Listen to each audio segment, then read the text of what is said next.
విశాఖలో one town ప్రాంతంలో ఒక స్క్రాప్ దుకాణంలోని గోడాంలోని అగ్ని ప్రమాదం జరిగింది. ఆ అగ్ని ప్రమాదం అత్యంత భయానకంగా కనిపిస్తుంది. చూస్తున్నారు కదా విజువల్స్. గత 2 గంటల నుంచి కూడా ఇక్కడ ఈ అగ్ని ప్రమాదం నిరంతరం మంటలు వస్తున్నాయి, పొగలు కమ్ముకున్నాయి. ఒక పక్క ఫైర్ ఇంజన్లు మంటలను నిలుపుదల చేసే ప్రయత్నం చేస్తూనే ఉన్నారు. అయినప్పుడు కూడా ఇంకా ఆరటం లేదు, మంటలు కంటిన్యూ వస్తూనే ఉన్నాయి. ఇది ఒక స్క్రాప్ గోడౌన్గా చెప్తున్నారు. వన్ టౌన్ ప్రాంతంలోని 3R జంక్షన్ లో ఉన్నటువంటి ఈ స్క్రాప్ దుకాణంలోని ఒక అత్యంత దారుణమైనటువంటి అగ్ని ప్రమాదం అయితే చోటు చేసుకుంది. ఈ అగ్ని ప్రమాదంలో ఎంత నష్టం జరిగింది ఏంటన్నది ఇక్కడ స్థానికంగా ఉన్న యువతగా ఇక్కడ మీకు ఇక్కడ ప్రమాదం ఎలా జరిగింది ఏంటంటే కొంత సమాచారం ఉంటుంది. దాని గురించి సమాచారం అంటే మనకి ప్రస్తుతానికి అయితే మనకు తెలియదు. పోలీసు వాళ్ళు కూడా ప్రయత్నిస్తున్నారు అది తెలుసుకోవడానికి.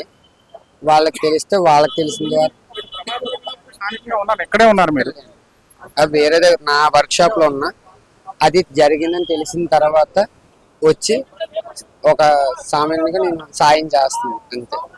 చూసారు కదా ఇక్కడ ప్రమాదం ఎలా జరిగిందని కూడా వీళ్ళకి అర్థం కాని పరిస్థితి అయితే ఉన్నది. ఇది చాలా స్క్రాప్ సంబంధించిన చాలా పెద్ద గోడౌన్ ఇక్కడ నిర్వహిస్తున్నారు కొంతమంది ప్రైవేట్ వ్యక్తులు. అయితే ఇది ఎటువంటి పర్మిషన్లు కూడా లేనిగా కనిపిస్తున్నాయి. అత్యంత భారీ గోడౌన్ గా కనిపిస్తుంది. చుట్టుపక్కల అంతా కూడా జనసాంద్రత ఉన్నటువంటి ప్రాంతం ఇది. ఇక్కడ చుట్టూ పరిశ్రమలకు సంబంధించిన చిన్న చిన్న గోడౌన్లు, ఆయిల్ కి సంబంధించిన గోడౌన్లు, వెనుక భాగంలోని పెట్రోల్ బంక్ కూడా ఉన్నది.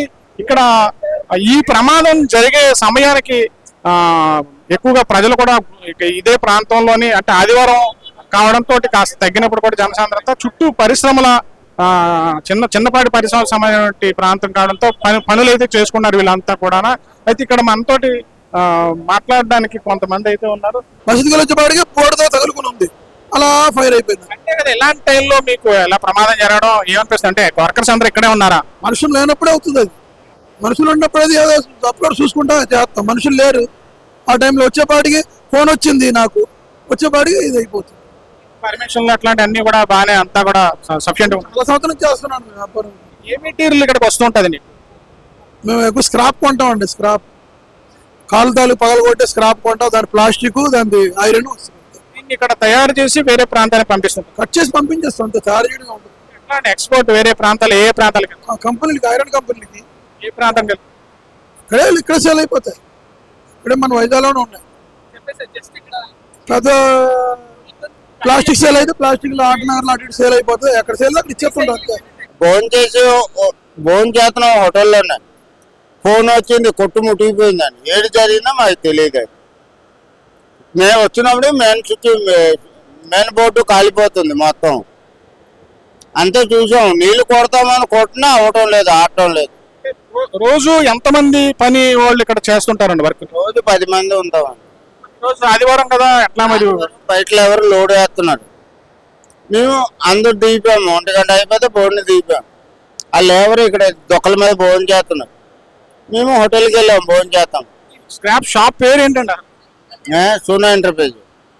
ఇప్పుడు ఈ స్క్రాప్ ఎక్కడెక్కడ నుంచో సిటీ నుంచి వస్తుంది అంతా కూడా డంప్ చేస్తారా? ఇక్కడ నుంచి ఎర్ర చోటుకి వెళ్తాయి. ఇక్కడ నుంచి ఏంటంటే వేరే కంట్రీస్కి వెళ్తుందా లేకపోతే? మేము మొత్తం దెమ్మల్లో తయారు చేసి వేరే కంట్రీ పంపించారు. తయారు చేస్తారు మళ్ళీ దాన్ని? దెమ్మ తయారవుతుంది ప్రెసింగ్. దానివల్ల బయటికి వెళ్తారు. ఎక్కడికి వెళ్తుంది ఎక్స్పోర్ట్? హైదరాబాద్ వెళ్తారు. ఇప్పుడు ఇలాంటి నిర్వహించేటప్పుడు అధికారులు పర్మిషన్లు అవసరం ఉంటాయి జనరల్గా. మీకు అలాంటి దాని మీద ఏమైనా ఐడియా? ఏం లేదు. ఇలాంటివి ఎన్ని ఉన్నాయండి చుట్టుపక్కల? చుట్టుపక్కల ఇక్కడ ఒకటి, అవతల ఒకటి ఉంటుంది. అంతా ఇండస్ట్రియల్ ఏరియాగానే అంతవరకు తెలుసు. మాకు ఎలా ముట్టుకుందో మనకు తెలియదు. వచ్చేసరికి పరిస్థితి ఎలా ఉంది? మేము వచ్చినప్పుడు పెద్ద దారుణంగా మంట ఉంది. కనీసం ఒక 3 గంటల నుంచి తగలబడిపోతుంది. అంటే యజమాని పట్టించుకోవడం అంటే దిగాం. 1 గంట బావుకు వచ్చినాడు, ఎలా కాలుతుందో మనకు తెలియదు. వచ్చినప్పుడు స్విచ్ బోర్డు ద్వారా కాలిపోతుంది మంట. 4-5 బకెట్లు నీళ్లు కొట్టినప్పుడు ఒక పక్క ఆరమంటే ఒక పక్క ముట్టిపోతుంది. ఇందులో ఏమలేదండి, స్క్రాప్ అండి ఇదంతా. స్క్రాప్ మరి ఎలా ఫైర్ అయిందో తెలియదు. ఈ పొగ చూసి అందరూ బయటకు వచ్చి చూసిన తర్వాత నేను పోర్ట్లో చేస్తున్నాను అనమాట. మా బళ్ళు కూడా వచ్చి ఫైర్ వచ్చి ఫైర్ చేశారు. ఇప్పుడు ఈ పీపీటీ బళ్ళు అండి మా పోటీ హ్యాండ్ వల్ల ఫస్ట్ ప్రమాదం జరిగినప్పుడు ఇలాంటి అగ్ని ప్రమాదం ఇంతకుముందు ఎప్పుడైనా జరిగింది? ఇలా జరిగినప్పుడు మీకు ఏమనిపించింది? ఇప్పుడు జరగలేదండి. ఇలా ఈ రూట్ లో మట్టుకు ఎప్పుడు జరగలేదు. జనసాంద్రత ఉన్నటువంటి ప్రాంతం కనుక ఈ ప్రమాదం తోటి భయభ్రాంతులకు గురయ్యే పరిస్థితి అయితే ఉన్నది. ఇప్పుడైనా వీళ్ళు సేఫ్ సైడ్ ఉండేది అనమాట. మరి ఎలా జరిగింది అనేది మొత్తానికి 12:30 కల్లా ఇలా ఇప్పుడైతే పొగ వచ్చింది బయటికి, అందరు బయటకు వచ్చారు. వచ్చిన టైంలోనే అందరం మూగేసరికి ఫైర్ లారీలో వచ్చి ఆగిపోయాయి అనమాట. అంతవరకే తెలిసి మరి ఎటువంటి చిన్న పరిశ్రమకైనా సరే పర్మిషన్లు ఉంటాయి, ఎటువంటి చిన్నపాటి పరిశ్రమలకైనా సరే పర్మిషన్లు ఉంటాయి. ఎటువంటి పర్మిషన్లు లేవని కూడా ఇక్కడ చెప్పడం అయితే జరుగుతుంది. ఫైర్ సిబ్బంది కానీ లేదంటే పోలీస్ శాఖ కానీ ఇతరత్ర అన్ని పర్మిషన్లు కూడా అవసరం ఉంటాయి. ఇంచుమించుగా ఒక 10 శాఖలకు సంబంధించిన పర్మిషన్లు ఉంటాయి ఇలాంటి గోడౌన్లకి.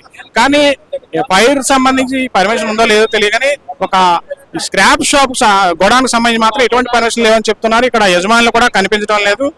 ప్రధానంగా ఈ ఫైర్ సంబంధించిన వాళ్ళైతే ఇప్పటికీ ఒక ఇంచుమించుగా 2-3 గంటల నుంచి దీన్ని మంటల్ని అదుపు చేసే ప్రయత్నం అయితే చేస్తున్నారు. ఇంకా ఆరలేదు. ఇంకా మంటలు మీకు కనిపిస్తున్నాయి చూడండి, విజువల్స్ లో కనిపిస్తున్నాయి చూడండి. ఇంకా మంటలు అక్కడ ఆహుతి అవుతూనే ఉన్నాయి. వస్తువులన్నీ కూడా స్క్రాప్ సామాన్లు కూడా అక్కడ అగ్నికి ఆహుతి అవుతున్నాయి.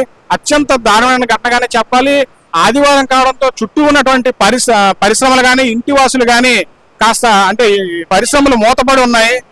ఆదివారం కావడంతో సెలవు దినం కావడంతో ప్రజలు అంతగా ఇక్కడ నడవకపోయినప్పుడు కూడా చుట్టూ ఉన్నటువంటి ఇళ్లవాసులు అయితే భయభ్రాంతులకు గురవడం అయితే జరిగింది. సుమారు 2.5-3 గంటల నుంచి కూడా మంటలు అక్కడ చూస్తున్నారు కదా, అగ్ని కేళ్ళలో ఏసి పడుతున్నాయి. ప్రమాద స్థాయి 3 గంటల ముందు ఎలాగైతే ఉందో ఇప్పుడు కూడా అదే పరిస్థితున్నది. ఇక్కడ ఉన్నటువంటి స్క్రాప్ సామాన్లు ఏ తరహా సామాన్లు ఉంటాయి, ఇది ఎక్కడికి ఎక్స్పోర్ట్ అవుతాయి, అసలు ఎక్కడి నుంచి ఇది సేకరిస్తారన్నది కూడా తెలియని పరిస్థితి. పైన స్లాబ్ సిస్టమ్ మొత్తం అంతా కూడా తగలబడిపోయింది. ఇక్కడ లోపల ఉన్నటువంటి ప్రాంతం అంతా కూడా అగ్నికేళ్ళలో ఆహుతి అవుతూనే ఉన్నాయి. ఫైర్ సిబ్బంది మంటల్ని లోపల వెనక నుంచి అదుపు చేస్తున్నారు. అక్కడ చూస్తున్నారు కదా విజువల్స్ లోని. ఫైర్ సిబ్బంది అయితే పూర్తిగా నిలువరించే ప్రయత్నం అయితే చేస్తున్నారు. ఎంత 2-3 గంటల నుంచి కూడా ఫైర్ అవుతున్నప్పుడు కూడా నిలువరించే పరిస్థితి ఉన్నది. ఇక్కడ జరిగినటువంటి ప్రమాదం చూసుకున్నట్లయితే స్థానికంగా కొంతమంది ఉన్నారు, అడిగి తెలుసుకునే ప్రయత్నం చేద్దాము. సార్ నేను మధ్యాహ్నం 1 గంటకు ఒకసారి వచ్చి చూశాను. పూర్తి ఏరియా అంతా పూర్తి చీకటి అయిపోయిందండి. అప్పటికే ఒక 5-6 లారీలు ఉన్నాయన్నమాట, ఫైర్ లారీలు. అప్పటికే ఆపుతున్నారు. మొత్తం పోలీసులు అంతా తరిమేశారు. ఇంకా వస్తూనే ఉన్నది, మంట ఆగడం లేదు. ఇప్పటికి ఇంకా అవుతూనే ఉంది. 5 hours అయింది, ఇంకా అవుతూనే ఉంది. మరి వాళ్ళు ఎంత కష్టపడుతున్నారు, ఫైర్ సిబ్బంది కూడా చాలా కష్టపడుతున్నారు. వాళ్ళు తిన్నారో లేదో తెలియదు కానీ వాళ్ళు చాలా కష్టపడుతున్నారు. ఇంకా ఎంతసేపు అవుతుందో తెలియట్లేదు. ఉన్న ప్రజల పరిస్థితి ఎలా ఉన్నదండి? ఎంత ప్రమాదం జరిగింది? పూర్తి చీకటి. ఇవాళ సండే కదా, వాళ్ళు ఓపెన్ ఉందో లేదో తెలియదు కానీ మొత్తం అంతా అప్పుడు ఓపెన్ చేసి వెంటనే అంతా వచ్చేసి చాలా వచ్చారు. వెంటనే ఫైర్ సిబ్బంది అంతా వచ్చారు కానీ చాలా ఎక్కువ అయిపోయింది. 3 గంటల నుంచి తగలబడుతుంది ఇది. స్క్రాప్ షాప్ ఇది గోడౌన్ కూడా ఎటువంటి పర్మిషన్ ఉన్నాయి కూడా మనకు తెలియదు. చుట్టూ కూడా ప్రజలు ఉన్నారు అంటే భయభ్రాంతులు అయ్యే పరిస్థితి అయితే ఉన్నది. ప్రజలు పరుగులు తీసే ఉంటారు. ఇక్కడ బయటికి కనిపించిన పరిస్థితి కూడా ఉన్నది. అంటే ఇప్పుడంటే కాస్త చల్లబడింది కానీ మీరు ఎలాగ ఫీల్ అయ్యారు ఆ టైంలో అందరూ భయంకరంగా గ్యాస్ సిలిండర్లు కూడా 1-2 పేలేయండి. సౌండ్ వచ్చింది. గ్యాస్ సిలిండర్ కూడా వాళ్ళు బయటికి నుంచి గ్యాస్ సిలిండర్ కూడా బయటికి తెచ్చారు. తెచ్చిన తర్వాత కూడా సౌండ్ వస్తుంది. జనాలు మూగిపోయినా అందరూ బయటికి పంపించేసారు. జనాలు కూడా మూగిపోతే బయటికి పంపించారు. ఇప్పుడు కొంచెం జనాలు వచ్చారు కానీ ఆ టైంలో అయితే పోలీసులు వచ్చి అందరికి తరిమారు. అందరికి తరిమిన తర్వాత కొంచెం వాళ్ళు కూడా ఫ్రీగా అవుతుంది అనేసి వర్క్ చేశారు. ఎప్పటికీ వాళ్ళు వర్క్ చేస్తున్నారు. మరి ఎప్పుడు ఆగుతుందో ఏమో మరి వాళ్ళకే తెలియాలి అని. చూసారు కదా, ఇక్కడ ప్రమాద పరిస్థితి అత్యంత దారుణంగా ఉన్నది. ఫైర్ అయినటువంటి గొడవలో ఇక్కడ విజువల్స్ లో చూస్తున్నాం మనం. అత్యంత దారుణంగా మంటలు అయితే ఎగసి పడుతున్నాయి. ప్రమాద స్థాయిని చూసుకున్నట్లయితే అంతకంతకు మంటలు ఎగిసి పడుతున్నాయి కానీ తగ్గే పరిస్థితి అయితే లేదు. స్థానికంగా మనకి ఇక్కడ కొంతమంది యువకులు అయితే ఉన్నారు. చెప్పండి, ప్రమాదం జరిగే టైంలో మీరు చూసే ఉంటారు, ఏం జరిగింది? చూడలేదు. ఇది మామూలుగా ఇలా వస్తుంది, పొగలు గిగలు వస్తుంది, ఎవరు చూడలేదు. గ్యాస్ పట్టుకు చెప్పారు. ఇలాంటి ప్రమాదాలు మీ ఏరియాలో ఎప్పుడైనా చూసారు మీరు? ఎప్పుడు చూడలేదు, ఫస్ట్ టైం అంతే. ప్రజలు పరుగులు తీయడం అలాంటి పరిస్థితి, ఇంకా మంటలు ఆగటం లేదు.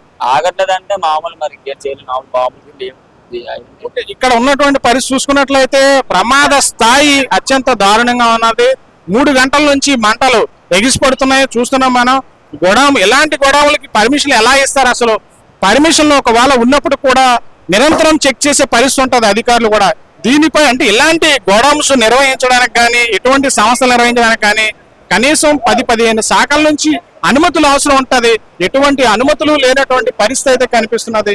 ఇక్కడ చూసుకున్నట్లయితే 3 గంటల నుంచి మనకి నిరంతరంగా కూడా కంటిన్యూగా లోపల నుంచి మంటలు ఎగిసిపడుతూనే ఉన్నాయి. సుమారు ప్రమాదం జరిగిన తర్వాత 2-3 సిలిండర్లు కూడా పేలాయని చెప్తున్నారు. 2-3 సిలిండర్లు ధ్వంసమయ్యాయి పెద్ద శబ్దాలతోటి. ఇక్కడ ఉన్నటువంటి పరిస్థితి, చుట్టూ ఉన్నటువంటి ప్రజలు కూడా అత్యంత భయభ్రాంతులకు గురయ్యే పరిస్థితి అయితే ఉన్నది. స్థానికంగా ఇక్కడ అనేక మంది ప్రజలు భయభ్రాంతులకు గురయ్యారని చెప్తున్నారు. ఈ లోకల్ గా ఉన్నటువంటి యూత్ కూడా ఇక్కడ ప్రమాదాన్ని నిలువరించే ప్రయత్నం చేసి కూడా మంటలు ఎగిసిపడడంతో వెనక్కి మరలడం జరిగింది. ఫైనల్ గా చూసుకున్నట్లయితే ఇలాంటి ప్రమాదాలు జరగకుండా ఫైర్ కానీ లేదంటే ప్రభుత్వం కానీ ఇతర శాఖలు స్థానికంగా ఉన్నటువంటి ప్రభుత్వ పరిధిలో ఉన్నటువంటి శాఖలన్నీ కూడా చర్యలు తీసుకొని ఇలాంటి ప్రమాదాలు జరగకుండా ఇలాంటి పర్మిషన్ లేనటువంటి గోడౌన్స్ కానీ లేదంటే ప్రమాణాలు పాటించినటువంటి ఇలాంటి సంస్థలకు చెక్ పెట్టాలంటే ఖచ్చితంగా విశాఖ వంటి మహానగరంలో చర్యలు చేపట్టాల్సి ఉన్నది. అధికార శాఖలు కళ్ళు తెరవాల్సిన పరిస్థితి ఉన్నది. ఎట్టి పరిస్థితుల్లో కూడా ఇలాంటి ప్రమాదాలు మళ్ళీ పునరావృతం కాకుండా అధికారులు అయితే చర్యలు చేపట్టాల్సిన అవసరం. దీనిపై ప్రభుత్వం ఖచ్చితంగా ఒక ఓత అయితే తీసుకోవాల్సినది. ప్రభుత్వం దీనిపై ఆ చర్యలు తీసుకుని అధికారుల్ని అప్రమత్తం చేయాల్సిన అవసరం ఉంది. స్థానికంగా ఉన్నటువంటి ఉన్నతాధికారులు దీనిపై చర్యలు అయితే చేపట్టాల్సి ఉన్నది. మరోసారి పునరావృతం రాకుండా చూడాల్సిన పరిస్థితి కూడా ఉన్నది. కెమెరామెన్ కృష్ణతో Sridhar, GT India news, Visakhapatnam నుంచి.